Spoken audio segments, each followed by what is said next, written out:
Everything you've ever wanted to know about Walt Disney, read in full from Wikipedia. Stick around to the end. Let's begin. Early life and education. Disney was born on December 5, 1901, at 1249 Tripp Avenue in the Hermosa neighborhood of Chicago, Illinois, United States. He was the fourth son of Elias Disney, who was born in the province of Canada to Anglo-Irish parents, and Flora, née Cole, an American of German and English descent. Aside from Walt, the sons of Elias and Flora were Herbert, Raymond, and Roy, and the couple had a fifth child, Ruth, in December 1903. In 1906, when Disney was 4, the family moved to a farm in Marceline, Missouri, where his uncle Robert had just purchased land. In Marceline, Disney developed his interest in drawing when he was paid to draw the horse of a retired neighborhood doctor. Elias was a subscriber to the Appeal to Reason newspaper, and Disney practiced drawing by copying the front-page cartoons of Ryan Walker. He also began to develop an ability to work with watercolors and crayons.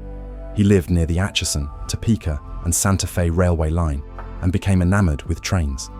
In late 1909, Disney and Ruth started school at the same time at the Park School in Marceline. The Disney family were active members of a congregational church. Disney later described his childhood in Marceline as one of the happiest and most formative periods of his life, and drew inspiration from the town for several of his future projects. In 1911, the Disneys moved to Kansas City, Missouri. There, Disney attended the Benton Grammar School, where he met fellow student Walter Pfeiffer, who came from a family of theater fans and introduced him to the world of vaudeville and motion pictures. Before long, Disney was spending more time at the Pfeiffer's house than at home. Elias had purchased a newspaper delivery route for the Kansas City Star and Kansas City Times.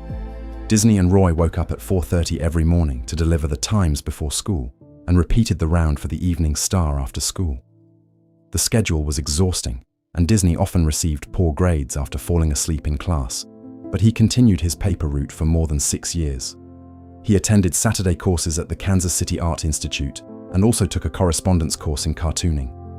In 1917, Elias bought stock in a Chicago jelly producer, the Ozell Company, and moved back to Chicago with his family. Disney enrolled at McKinley High School and became the cartoonist of the school newspaper, drawing patriotic pictures about World War I. He also took night courses at the Chicago Academy of Fine Arts. In mid-1918, Disney attempted to join the United States Army to fight the Germans, but he was rejected as too young. After forging the date of birth on his birth certificate, he joined the Red Cross in September 1918 as an ambulance driver. Disney was shipped to France but arrived in November after the armistice. He drew cartoons on the side of his ambulance for decoration and had some of his work published in the Army newspaper, Stars and Stripes. Career. 1919-1928, early career. He returned to Kansas City in October 1919, where he worked as an apprentice artist at the Pesman Rubin Commercial Art Studio, where he drew commercial illustrations for advertising, theater programs and catalogs, and befriended fellow artist Ub Iwerks. In January 1920, as Pesman Rubin's revenue declined after Christmas, Disney, aged 18, and Iwerks were laid off. They started their own business, the short-lived Iwerks Disney Commercial Artists. Failing to attract many customers, Disney and Iwerks agreed that Disney should leave temporarily to earn money at the Kansas City Film Ad Company, run by A.V. Carger. The following month, Iwerks, who was not able to run their business alone, also joined. The company produced commercials using the cutout animation technique. Disney became interested in animation, although he preferred drawn cartoons such as Mutt and Jeff and Max Fleischer's Out of the Inkwell. With the assistance of a borrowed book on animation and a camera, he began experimenting at home. He came to the conclusion that cell animation was more promising than the cutout method. Unable to persuade Carger to try cell animation at the company, Disney opened a new business with a co-worker from the Film Ad Co., Fred Harmon. Their main client was the local Newman Theatre, and the short cartoons they produced were sold as Newman's Laughograms. Disney studied Paul Terry's Aesop's Fables as a model, and the first 6 Laughograms were modernized fairy tales. In May 1921, the success of the Laughograms led to the establishment of Laughogram Studio, for which he hired more animators, including Fred Harmon's brother Hugh, Rudolph Ising, and Iwerks. The Laughograms cartoons did not provide enough income to keep the company solvent, So Disney started production of Alice's Wonderland, based on Alice's adventures in Wonderland, which combined live action with animation. He cast Virginia Davis in the title role. The result, a 12 1-2-minute one-reel film, was completed too late to save Laugh-O-Gram Studio, which went into bankruptcy in 1923. Disney moved to Hollywood in July 1923 at 21 years old.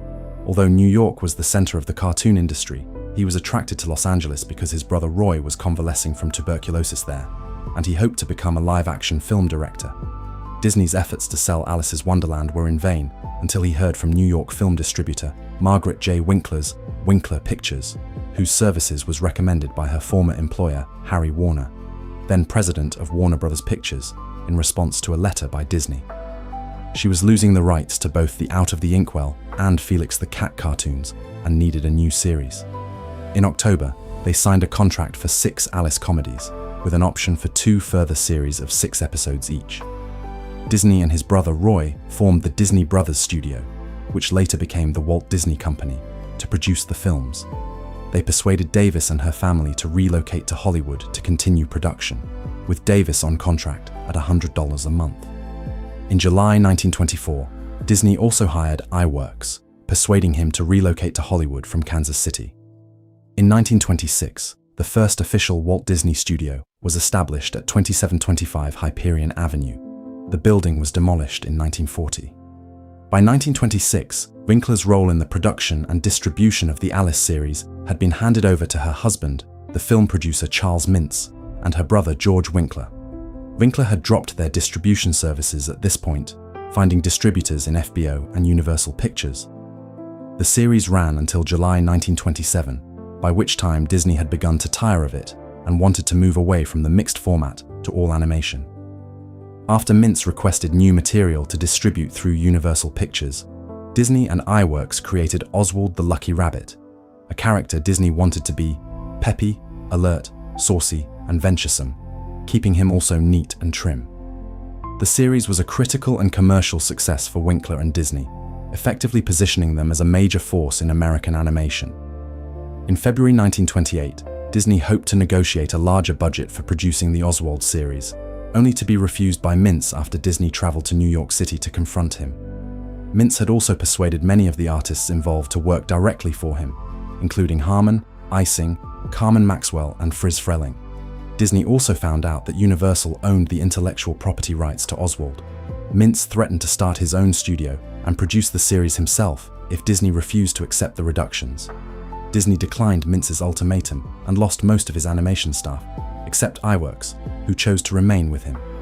Universal boss Carl Laemmle later terminated Mintz's contract and allowed Winkler employee Walter Lantz to form an in-house animation studio after Harmon and Ising failed to gain control over the series. Disney reacted positively to his news due to his high respect of Lantz's work. The two Walts formed a friendly rivalry that lasted until Disney's death. 1928-1934, creation of Mickey Mouse and following successes. To replace Oswald, Disney and Iwerks developed Mickey Mouse, possibly inspired by a pet mouse that Disney had adopted while working in his Laugh-O-Gram studio, although the origins of the character are unclear. Disney's original choice of name was Mortimer Mouse, but his wife Lillian thought it too pompous and suggested Mickey instead. Iwerks revised Disney's provisional sketches to make the character easier to animate. Disney, who had begun to distance himself from the animation process, provided Mickey's voice until 1947. In the words of one Disney employee, Ub designed Mickey's physical appearance, but Walt gave him his soul. Mickey Mouse first appeared in May 1928 as a single test screening of the short Plain Crazy, but it, and the second feature, The Gallopin' Gaucho, failed to find a distributor. Following the 1927 sensation The Jazz Singer, Disney used synchronized sound on the third short, Steamboat Willie, to create the first post-produced sound cartoon.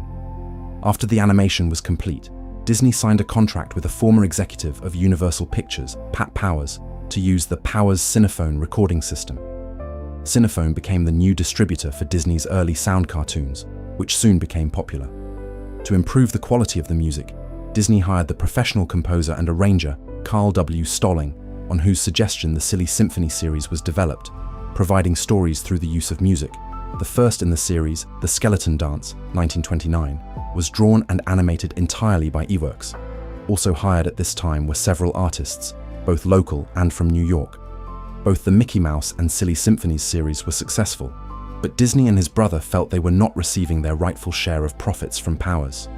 In 1930, Disney tried to trim costs from the process by urging Iwerks to abandon the practice of drawing every frame individually in favor of the more efficient technique of drawing key poses and letting assistants sketch the in-between poses. Disney asked Powers for an increase in payments for the cartoons. Powers refused and signed Iwerks to work for him. Stalling resigned shortly afterwards, thinking that without Iwerks, the Disney studio would close. Disney had a nervous breakdown in October 1931, which he blamed on overworking and Powers' business tactics. He and Lillian took an extended holiday to Cuba and a cruise to Panama to recover. With the loss of Powers as distributor, Disney Studios signed a contract with Columbia Pictures to distribute the Mickey Mouse cartoons, which became increasingly popular, including internationally. Disney and his crew also introduced new cartoon stars like Pluto in 1930, Goofy in 1932, and Donald Duck in 1934. Always keen to embrace new technology and encouraged by his new contract with United Artists, Disney filmed Flowers and Trees, 1932, in full-color 3-strip Technicolor.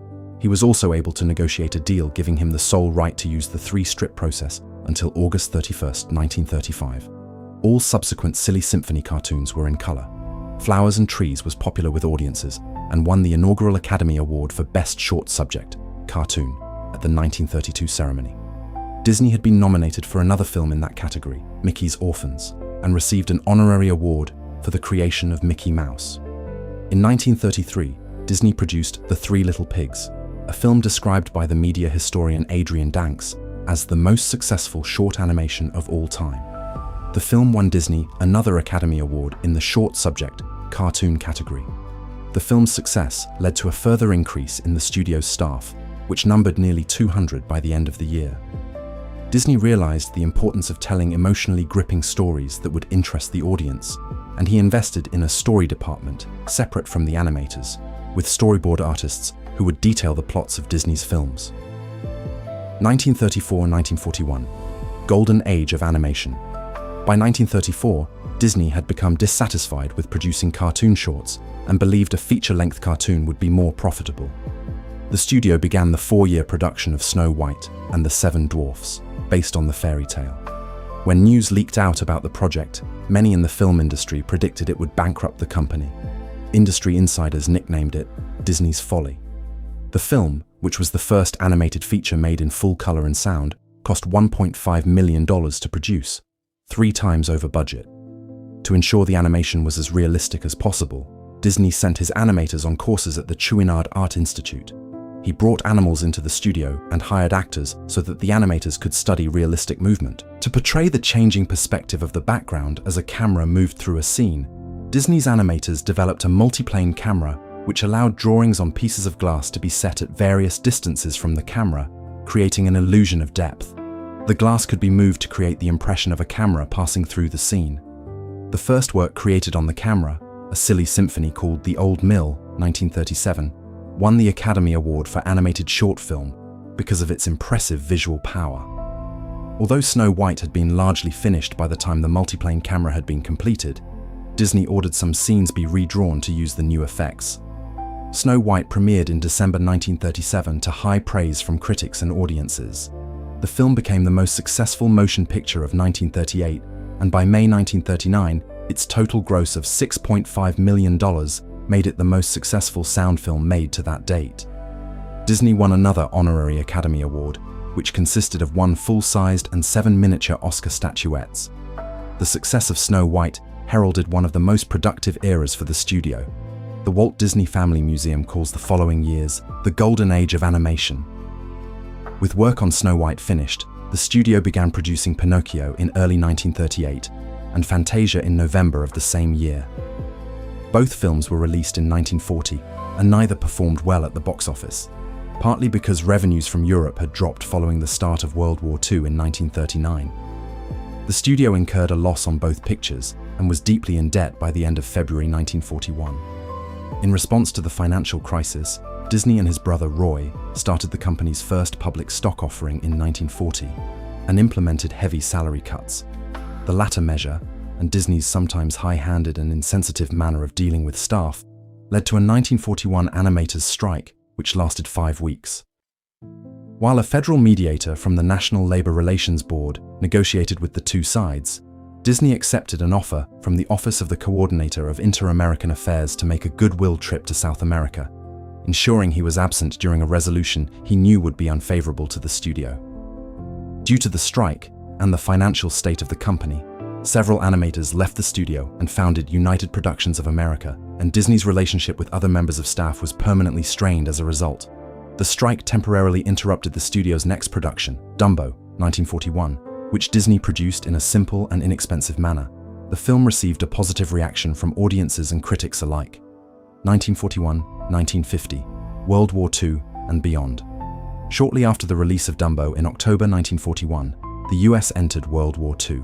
Disney formed the Walt Disney Training Films unit within the company to produce instruction films for the military, such as 4 methods of flush riveting and aircraft production methods. Disney also met with Henry Morgenthau Jr., the Secretary of the Treasury, and agreed to produce short Donald Duck cartoons to promote war bonds. Disney also produced several propaganda productions, including shorts such as Der Führer's Face, which won an Academy Award, and the 1943 feature film Victory Through Air Power. The military films generated only enough revenue to cover costs, and the feature film Bambi, which had been in production since 1937, underperformed on its release in August 1942 and lost $200,000 at the box office. On top of the low earnings from Pinocchio and Fantasia, the company had debts of $4 million with the Bank of America in 1944. At a meeting with Bank of America executives to discuss the future of the company, the bank's chairman and founder, Amedeo Giannini, told his executives, "I've been watching the Disney's pictures quite closely because I knew we were lending them money far above the financial risk. They're good this year, they're good next year, and they're good the year after. You have to relax and give them time to market their product." Disney's production of short films decreased in the late 1940s, coinciding with increasing competition in the animation market from Warner Bros. And Metro-Goldwyn-Mayer. Roy Disney, for financial reasons, suggested more combined animation and live-action productions. In 1948, Disney initiated a series of popular live-action nature films titled True Life Adventures, with Seal Island the first. The film won the Academy Award in the Best Short Subject, Too Real category. 1950, 1966, theme parks, television, other interests, and final years. In early 1950, Disney produced Cinderella, his studio's first animated feature in 8 years. It was popular with critics and theater audiences. Costing $2.2 million to produce, it earned nearly $8 million in its first year. Disney was less involved than he had been with previous pictures because of his involvement in his first entirely live-action feature, Treasure Island, 1950, which was shot in Britain, as was The Story of Robin Hood and His Merry Men, 1952. Other all-live-action features followed, many of which had patriotic themes.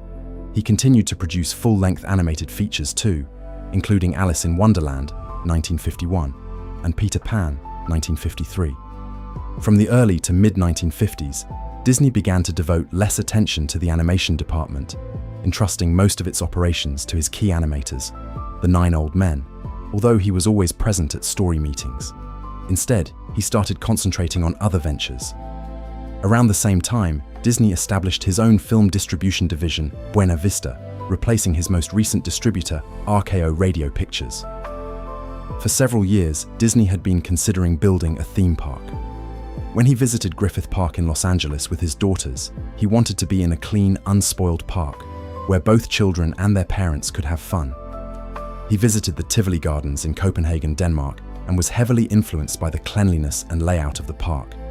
In March 1952, he received zoning permission to build a theme park in Burbank, near the Disney Studios. This site proved too small, and a larger plot in Anaheim, 35 miles, 56 kilometers, south of the studio, was purchased.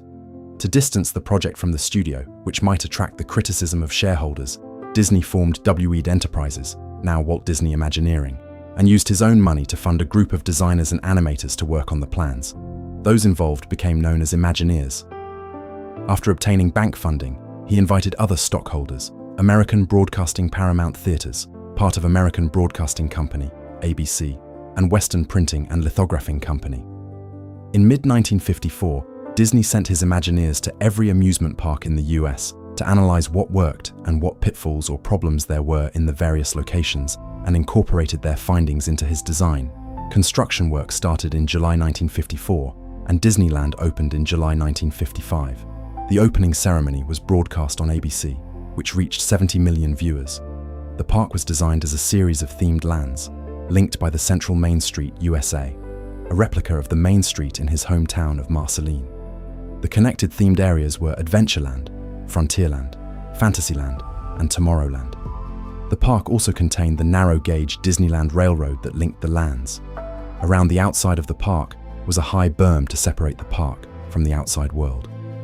An editorial in the New York Times considered that Disney had tastefully combined some of the pleasant things of yesterday with fantasy and dreams of tomorrow.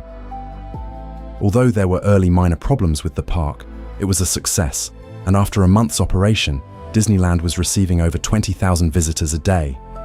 By the end of its first year, it attracted 3.6 million guests. The money from ABC was contingent on Disney television programs. The studio had been involved in a successful television special on Christmas Day, 1950, about the making of Alice in Wonderland. Roy believed the program added millions to the box office takings. In a March 1951 letter to shareholders, he wrote that television can be a most powerful selling aid for us, as well as a source of revenue. It will probably be on this premise that we enter television when we do.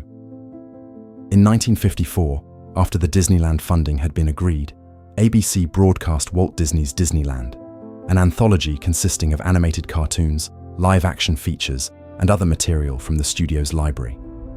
The show was successful in terms of ratings and profits, earning an audience share of over 50%. In April 1955, Newsweek called the series an American institution. ABC was pleased with the ratings, leading to Disney's first daily television program, The Mickey Mouse Club, a variety show catering specifically to children. The program was accompanied by merchandising through various companies. Western Printing, for example, had been producing coloring books and comics for over 20 years and produced several items connected to the show. One of the segments of Disneyland consisted of the 5-part miniseries Davy Crockett, which, according to Disney biographer Neil Gabler, became an overnight sensation. The show's theme song, The Ballad of Davy Crockett, became internationally popular and 10 million records were sold. As a result, Disney formed his own record production and distribution entity, Disneyland Records. As well as the construction of Disneyland, Disney worked on other projects away from the studio. He was consultant to the 1959 American National Exhibition in Moscow. Disney Studios' contribution was America the Beautiful, a 19-minute film in the 360-degree Circarama Theater that was one of the most popular attractions. The following year, he acted as the chairman of the pageantry committee for the 1960 Winter Olympics in Squaw Valley, California, where he designed the opening, closing, and medal ceremonies. He was one of 12 investors in the Celebrity Sports Center, which opened in 1960 in Glendale, Colorado. He and Roy bought out the others in 1962, making the Disney Company the sole owner. Despite the demands wrought by non-studio projects, Disney continued to work on film and television projects. In 1955, he was involved in Man in Space, an episode of the Disneyland series, which was made in collaboration with NASA rocket designer Wernher von Braun. Disney also oversaw aspects of the full-length features Lady and the Tramp, the first animated film in CinemaScope, in 1955, Sleeping Beauty, the first animated film in Technirama 70mm film, in 1959, 101 Dalmatians, the first animated feature film to use Xerox cells, in 1961, and The Sword in the Stone, in 1963. In 1964, Disney produced Mary Poppins, based on the book series by P.L. Travers. He had been trying to acquire the rights to the story since the 1940s. It became the most successful Disney film of the 1960s, although Travers disliked the film intensely and regretted having sold the rights. The same year, he also became involved in plans to expand the California Institute of the Arts, colloquially called CalArts, and had an architect draw up blueprints for a new building. Disney provided 4 exhibits for the 1964 New York World's Fair, for which he obtained funding from selected corporate sponsors. For PepsiCo, who planned a tribute to UNICEF, Disney developed It's a Small World, a boat ride with audio animatronic dolls depicting children of the world. Great Moments with Mr. Lincoln contained an animatronic Abraham Lincoln giving excerpts from his speeches. Carousel of Progress promoted the importance of electricity, and Ford's Magic Skyway portrayed the progress of mankind. Elements of all four exhibits, principally concepts and technology, were reinstalled in Disneyland, although It's a Small World is the ride that most closely resembles the original. During the early to mid-1960s, Disney developed plans for a ski resort in Mineral King, a glacial valley in California's Sierra Nevada. He hired experts such as the Olympic ski coach and ski area designer Willie Schaeffler. With income from Disneyland accounting for an increasing proportion of the studio's income, Disney continued to look for venues for other attractions. In 1963, he presented a project to create a theme park in downtown St. Louis, Missouri. He initially reached an agreement with the Civic Center Redevelopment Corps, which controlled the land, but the deal later collapsed over funding. In late 1965, he announced plans to develop another theme park to be called Disney World, now Walt Disney World, a few miles southwest of Orlando, Florida. Disney World was to include the Magic Kingdom, a larger and more elaborate version of Disneyland, plus golf courses and resort hotels. The heart of Disney World was to be the experimental prototype community of tomorrow, Epcot, which he described as an experimental prototype community of tomorrow that will take its cue from the new ideas and new technologies that are now emerging from the creative centers of American industry. It will be a community of tomorrow that will never be completed, but will always be introducing and testing and demonstrating new materials and systems. And Epcot will always be a showcase to the world for the ingenuity and imagination of American free enterprise. During 1966, Disney cultivated businesses willing to sponsor Epcot. He received a story credit in the 1966 film Lieutenant Robin Crusoe, USN, as Retlaw Yensid, his name spelt backwards. He increased his involvement in the studio's films and was heavily involved in the story development of The Jungle Book, the live-action musical feature The Happiest Millionaire, both 1967, and the animated short Winnie the Pooh and the Blustery Day, 1968. Illness, death, and aftermath. Disney had been a heavy smoker since World War I. He did not use cigarettes with filters and had smoked a pipe as a young man. In early November 1966, he was diagnosed with lung cancer and was treated with cobalt therapy. Believing the treatment to have been successful, he returned to work.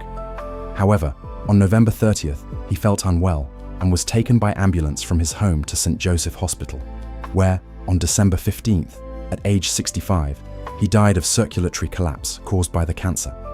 His remains were cremated 2 days later, and his ashes were interred at the Forest Lawn Memorial Park in Glendale, California. The release of The Jungle Book and The Happiest Millionaire in 1967 raised the total number of feature films that Disney had been involved in to 81. When Winnie the Pooh and the Blustery Day was released in 1968, it earned Disney an Academy Award in the Short Subject, Cartoon category, awarded posthumously. After Disney's death, his studios continued to produce live-action films prolifically, while the quality of their animated films was allowed to languish. In the late 1980s, this trend was reversed in what the New York Times describes as the Disney Renaissance that began with The Little Mermaid, 1989.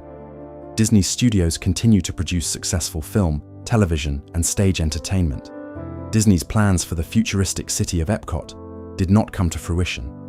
After Disney's death, his brother Roy deferred his retirement to take full control of the Disney companies. He changed the focus of the project from a town to an attraction. At the inauguration in 1971, Roy dedicated Walt Disney World to his brother.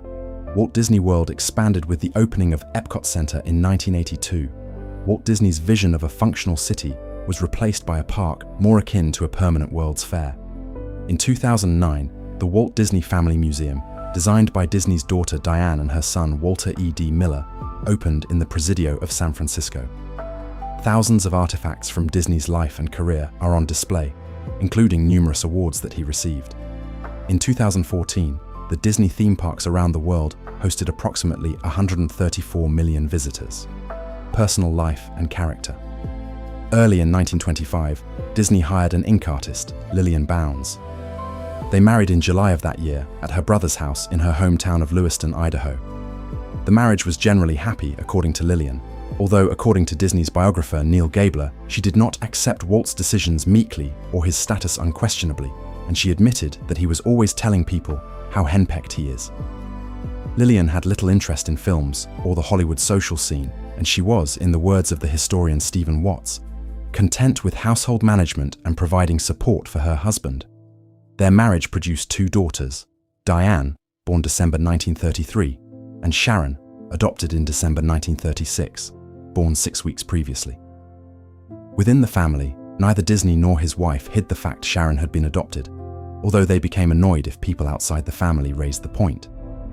The Disneys were careful to keep their daughters out of the public eye as much as possible, particularly in the light of the Lindbergh kidnapping. Disney took steps to ensure his daughters were not photographed by the press. In 1949, Disney and his family moved to a new home in the Holmby Hills district of Los Angeles.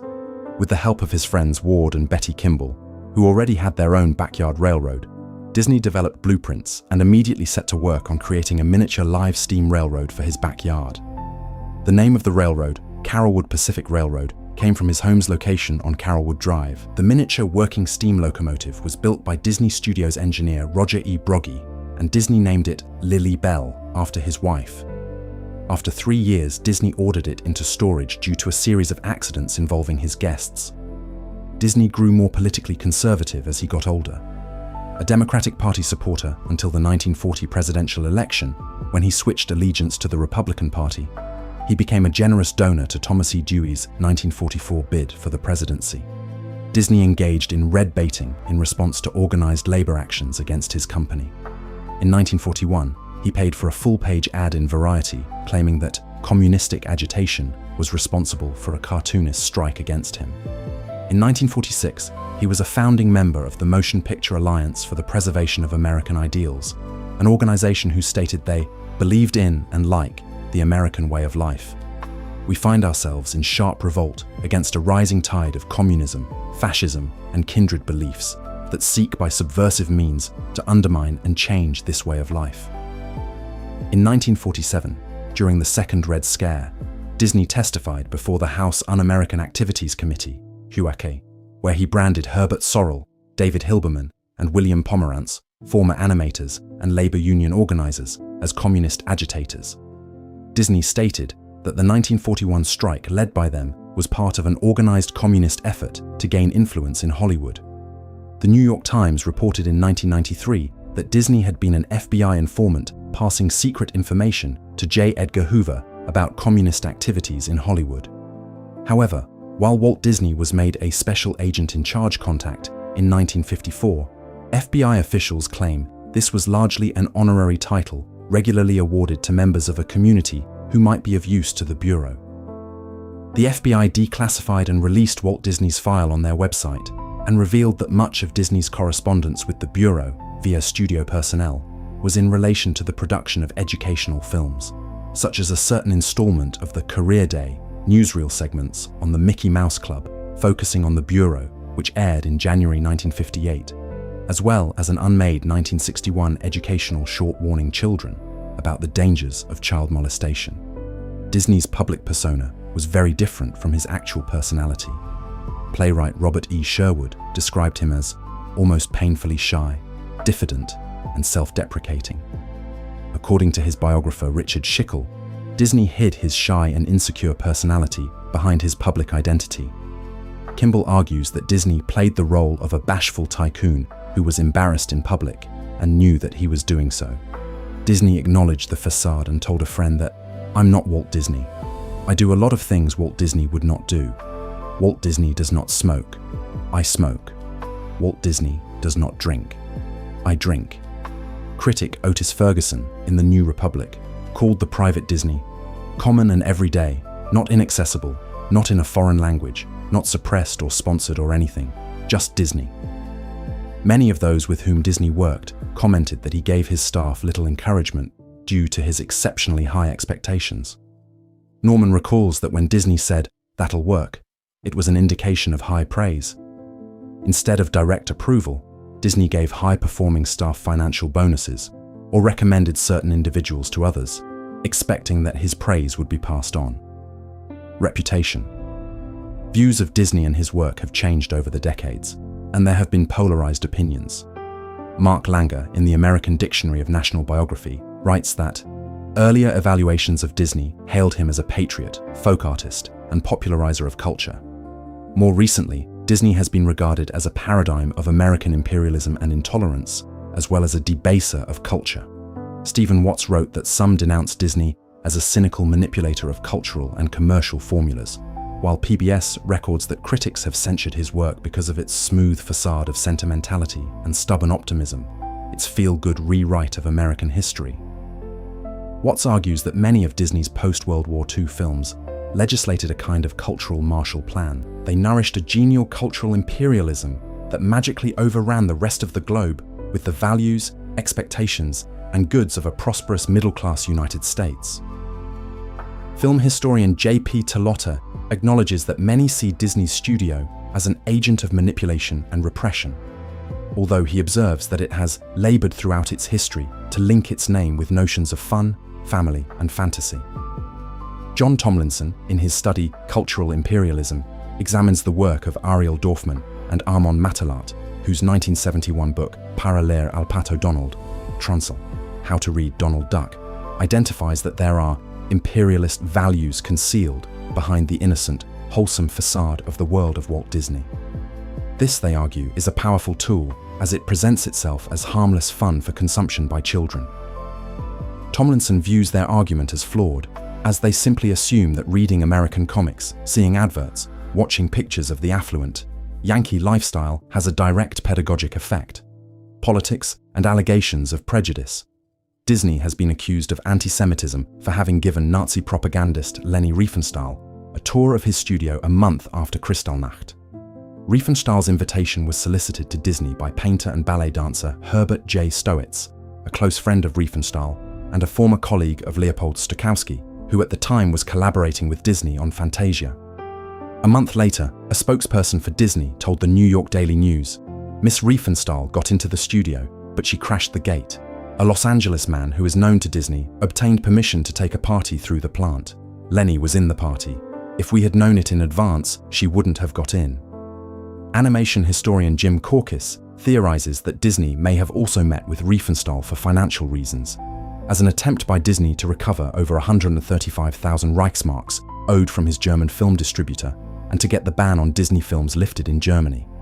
Animator Art Babbitt, organizer behind the 1941 strike at the studio and who held a well-known grudge against Disney, claimed in his later years that he saw Disney and his lawyer attend meetings of the German-American Bund, a pro-Nazi organization, during the late 1930s. However, according to Disney biographer Neil Gabler, that was highly unlikely, not only because Walt had little enough time for his family, much less political meetings, but because he had no real political leanings at the time. Disney's office appointment book makes no mention of him attending Bund rallies, and no other employee ever claimed he attended such meetings. According to Gabler, Disney was apolitical and something of a political naif during the 1930s, and he had previously told one reporter, as tensions in Europe were brewing, that America should let them fight their own wars, claiming he had learned my lesson from World War I.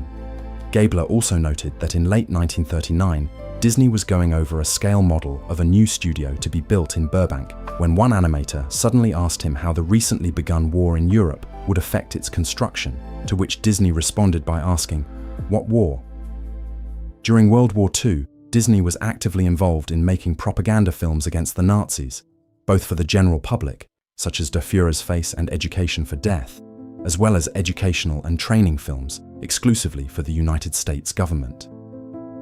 As early as October 1940, over a year before America's entry into the war, Disney began enlisting contracts from various branches of the United States Armed Forces to make training films. And in March 1941, he held a luncheon with government representatives, formally offering his services for national defense industries at cost and without profit. In making this offer, I am motivated solely by a desire to help as best I can in the present emergency. These training films contained highly classified information and required the highest level of security clearance to be viewed. If Disney had any previous sympathies toward Nazism, the US government would have disqualified him from making these films.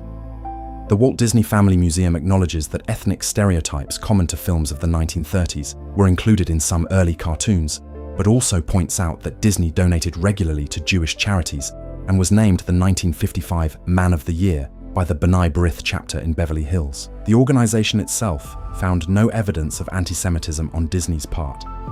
The plaque read, "For exemplifying the best tenets of American citizenship and intergroup understanding and interpreting into action the ideals of B'nai B'rith."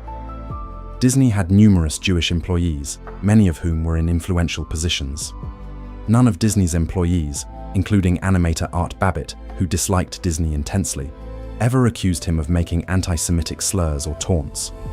Jewish storyman Joe Grant, who worked closely with Disney throughout the 1930s and 1940s, stated, "As far as I'm concerned, there was no evidence of anti-Semitism. I think the whole idea should be put to rest and buried deep. He was not anti-Semitic. Some of the most influential people at the studio were Jewish. It's much ado about nothing. I never once had a problem with him in that way." In addition, songwriter Robert B. Sherman recalled that when one of Disney's lawyers made anti-Semitic remarks towards him and his brother Richard, Disney defended them and fired the attorney. Gabler, the first writer to gain unrestricted access to the Disney archives, concludes that the available evidence does not support accusations of anti-Semitism, and that Disney largely got that reputation due to his association with Motion Picture Alliance for the Preservation of American Ideals, an anti-communist organization formed in 1944 that was rumored to have anti-Semitic undertones. Gabler concludes that, though Walt himself, in my estimation, was not anti-Semitic, nevertheless, he willingly allied himself with people who were anti-Semitic, and that reputation stuck. He was never really able to expunge it throughout his life. Disney distanced himself from the Motion Picture Alliance and had no involvement with the organization after 1947. According to Disney's daughter, Diane Disney Miller, her sister Sharon dated a Jewish boyfriend for a period of time, to which her father raised no objections and reportedly said, "Sharon, I think it's wonderful how these Jewish families have accepted you." Disney has also been accused of other forms of racism because some of his productions released between the 1930s and 1950s contain racially insensitive material. Gabler argues that Walt Disney was no racist. He never, either publicly or privately, made disparaging remarks about blacks or asserted white superiority. Like most white Americans of his generation, however, he was racially insensitive. The feature film Song of the South was criticized by contemporary film critics, the NAACP, and others for its perpetuation of black stereotypes. But during filming, Disney became close friends with its star, James Baskett, describing him in a letter to his sister Ruth as the best actor I believe to be discovered in years. Disney and Baskett stayed in contact long after the film's production, with Walt sending him gifts. When Baskett was in failing health, Disney not only began financially supporting him and his family, but also campaigned successfully for an honorary Academy Award for his performance, making Baskett the first black actor so honored. Baskett died shortly afterward, and his widow wrote Disney a letter of gratitude for his support, claiming he had been a friend indeed, and we certainly have been in need. Floyd Norman, the studio's first black animator who worked closely with Disney during the 1950s and 1960s, said, "Not once did I observe a hint of the racist behavior Walt Disney was often accused of after his death. His treatment of people, and by this I mean all people, can only be called exemplary." Portrayals and cultural depictions. Disney has been portrayed numerous times in fictional works. H.G. Wells references Disney in his 1938 novel, The Holy Terror, in which world dictator Rudd fears that Donald Duck is meant to lampoon the dictator. Disney was portrayed by Len Cariou in the 1995 made-for-TV film, A Dream is a Wish Your Heart Makes, the Annette Funicello story, and by Tom Hanks in the 2013 film, Saving Mr. Banks. In 2001, American-German language author Peter Stephan Jungk published Der König von Amerika, trans, The King of America, a fictional work of Disney's later years that reimagines him as a power-hungry racist. The composer Philip Glass later adapted the book into the opera The Perfect American, 2013. Several commentators have described Disney as a cultural icon. On Disney's death, journalism professor Ralph S. Izard comments that the values in Disney's films are those considered valuable in American Christian society, which include individualism, decency, love for our fellow man, fair play, and toleration. Disney's obituary in the Times calls the films wholesome, warm-hearted, and entertaining, of incomparable artistry and of touching beauty. journalist Bosley Crowther argues that Disney's achievement as a creator of entertainment for an almost unlimited public and as a highly ingenious merchandiser of his wares can rightly be compared to the most successful industrialists in history. Correspondent Alistair Cook calls Disney a folk hero, the Pied Piper of Hollywood, while Gabler considers Disney reshaped the culture and the American consciousness. In the American Dictionary of National Biography, Langer writes, Disney remains the central figure in the history of animation. Through technological innovations and alliances with governments and corporations, he transformed a minor studio in a marginal form of communication into a multinational leisure industry giant. Despite his critics, his vision of a modern corporate utopia as an extension of traditional American values has possibly gained greater currency in the years after his death. In December 2021, the Metropolitan Museum of Art in New York opened a 3-month special exhibit in honor of Disney titled Inspiring Walt Disney: Awards and Honors. Disney received 59 Academy Award nominations, including 22 awards. Both totals are records. He was nominated for 3 Golden Globe Awards, but did not win. But he was presented with 2 Special Achievement Awards for Bambi, 1942, and The Living Desert, 1953, and the Cecil B. DeMille Award. He also received 4 Emmy Award nominations, winning once for Best Producer for the Disneyland television series. Several of his films are included in the United States National Film Registry by the Library of Congress as culturally, historically, or aesthetically significant. Steamboat Willie, The 3 Little Pigs, Snow White and the 7 Dwarfs, Fantasia, Pinocchio, Bambi, Dumbo, and Mary Poppins. In 1998, the American Film Institute published a list of the 100 greatest American films, according to industry experts. The list included Snow White and the 7 Dwarfs at number 49, and Fantasia at 58.